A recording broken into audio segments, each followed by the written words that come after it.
Welcome to our channel. Today we how to disable Minikube on your local VPS workflow, complete guide step by step clearly. To disable Minikube on your local VPS workflow, start by accessing your terminal. Ensure that you have the correct permissions to execute commands. First, check if Minikube is currently running by using the command Minikube status. If Minikube is active, you will need to stop it. To stop Minikube, type Minikube stop in your terminal and press enter. This command will gracefully halt all Minikube services. Next, verify that Minikube has been successfully stopped. Run Minikube status again to confirm that it is no longer running.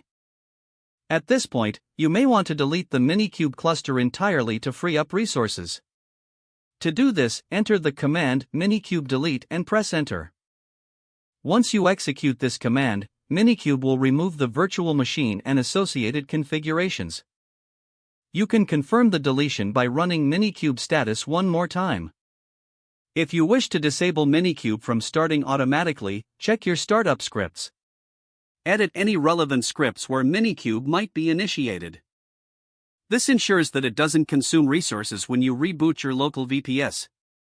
If you're using a specific virtualization driver, you may want to uninstall or disable that as well. For VirtualBox, for example, you can remove it by using the uninstall instructions provided by the software. If you're using Docker, simply stop the Docker service. Lastly, ensure your local environment is properly set up for other development tasks. This completes the guide on how to disable Minikube on your local VPS workflow. If the page does not load, refresh the browser or try again in a private or incognito window. Make sure you are using the correct email address, then retype it carefully to avoid small typos. If your password is not accepted, use the reset option and create a new strong password you can remember. Check your spam folder for verification or security emails, then complete any requested confirmation steps. Enable two-factor authentication if available to improve account security and reduce unauthorized access risk.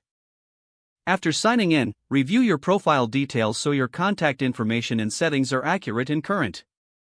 If you see an error message, note it down and try again after restarting your device and internet connection.